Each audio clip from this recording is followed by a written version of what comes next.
Hi, this is Cliff Bell, and I'm a real estate agent with Elizabeth Alcott and Associates in Napa, California. Today's topic is this the time to sell real estate? It's not for everyone, but for some people it is. So what I'm going to cover today in the overview is kind of my housing market trends, just so you get a sense of what's happening in the area, my selling experience as an investor, and should you wait for interest rates to drop? Are you waiting for prices to bottom out? Those are kind of the two areas that you would consider whether you should sell or whether you shouldn't sell. If the prices are going to bottom out, you probably wouldn't want to sell. You probably want to sell high. And then the last I'll cover, just if your strategy as an investor is that of a buy and hold or fix and flip. With that, let me jump right into that.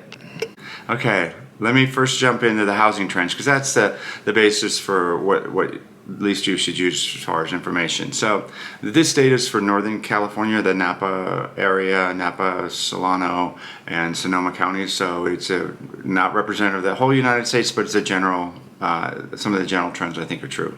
There's not a lot of inventory for sale. It's roughly down 37% from a year ago, and inventory for sale is up a little bit over the last 3 months, and last month interest rates stabilized. So we saw that the amounts up was about 5%. The price per square foot is down about 6% from a year ago, but it's been rising for the last 3 months, and waiting for April to finish so I can see what that data is.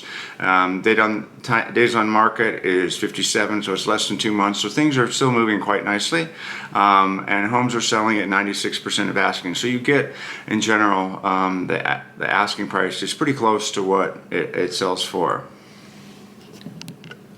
For me as a seller, my personal experience is the best time to sell is when you want to upgrade, and that's really, so if the interest rates are low and things are booming, then it's hard to get that upgrade house. This time right now it's pretty reasonable. There are enough houses around. Prices are pretty fixed. You are going to pay a higher interest rate. So that's one of the trade-offs you have to make. But again, that's part of the business deal as an investor. Even if you're buying and you can get that upgrade now a little easier. There were people that tried to sold their home and then couldn't buy a home because they wanted to upgrade, and then they ended up moving further away and having a lot of things. There were really difficult stories before. That's not where we are. There's low inventory, so this is a good time to actually put your house on the market because there's not a lot for sale. So what is for sale is moving relatively quickly. So if you wanted to do that upgrade, this is a good time to actually, as far as listing and selling, it's a great time. I don't think we're going to see 3% interest rates again, so if that's going to hold you back with that interest rate, then you're probably not going to buy more real estate. But when interest rates are high, you have to look at the buy side after you sell. The buy side is going to be, the prices are going to be, more negotiable. When interest rates are low, prices go high. So when you're buying at the higher price, you're actually buying technically low in the market, because interest rates are holding down prices of homes. But they run in cycles, and I believe the Fed is going to take care of inflation, and I don't expect 3%, but I do expect the interest rates to go lower. I don't know if it's 1 or 2 years. I'm not in the business of predicting interest rates. And again, buy only if it makes sense to upgrade.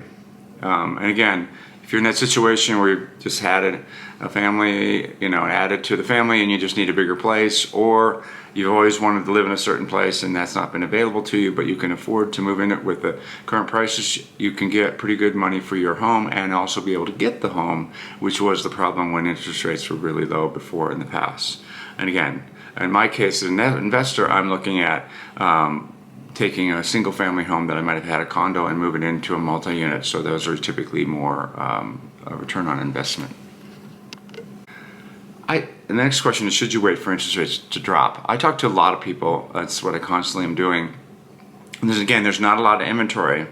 And if interest rates, price per square foot is a little lower but rising, if you wait for interest rates to move up or to drop down, then the house prices is going to probably most likely go up because there's just not a lot of inventory for sale. And I think we're in a normal, traditional real estate market back, not a hyper one where we had the last couple of years. And if rates drop, more houses come on the market. So if you want to sell, that's going to make it more difficult for you.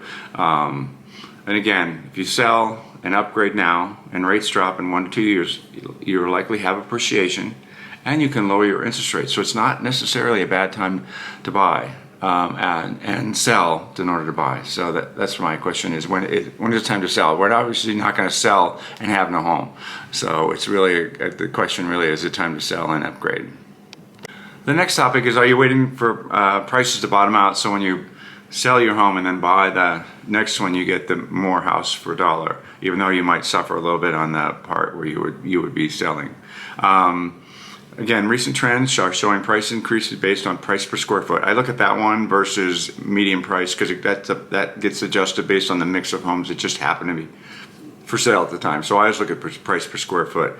Inventory for sale is low. Again, that means you're able to move the house that you want to sell, so you can then find the one you want. Less than 60 days, so it's not going to be a long time. You don't have to worry about staying potentially in a place, and you can work with, because it's kind of a lower market as far as speed of homes, you can negotiate with the seller that, or the buyer of your home that you're selling, that I'm going to need to buy a house, and that they might be able, they'll do rent bats. So you're in a good position to actually do it. Whereas before, when it was all hyper, when you sold that house, they're like, no, out. And a lot of people found themselves having to stay in hotels, family and friends, put their furniture in storage, all kinds of convoluted things that were really difficult because it was such a hyper. And then finding that house was very difficult because often you were overbid for someone trying to buy that house. Again, recent news is that inflation is slowing, so we're probably close to the top. Again, I can't predict this, and we'll be able to know in hindsight, but you're close. So it could be that time, like I say. Prices could be at the most advantageous right about now, and when interest rates drop with low inventory, it's going to cause prices to go back up, and you could be caught having wished you could have gotten into that house that you want to get into and you didn't sell your house and so forth. So it could be actually a really good time to sell. The last topic is your strategy to hold or fix and flip? If you're a buy and hold, meaning you're just upgrading because you're going to be in the next house, you've been in the last one for 6, 7, 8 years, and you just want to move up to that next house, then this is not 2008. The bottom's not going to fall out. You're not going to, your house is still worth close to what it was even at the peak.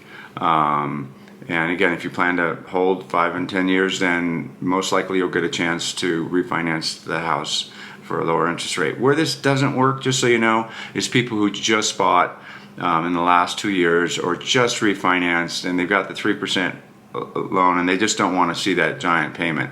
And I've talked to a lot of people, and I just think that's going to be, there's a certain segment of the population that's where we're going to be. But I'm talking more about, I need to move, I got my job moved, all those kind of things. It's not a bad time to sell. If you're a fix and flip person, that's a little tricky, just because it's hard to predict what will happen in the next year when you would buy the house, fix it up, and then try to sell it. I don't know that when prices were going up quickly, that was a fairly low risk situation. I think in today's market, that's a much more risky market. Anyway, I hope you liked this video. Please don't forget to give it a thumbs up, and please don't forget to subscribe.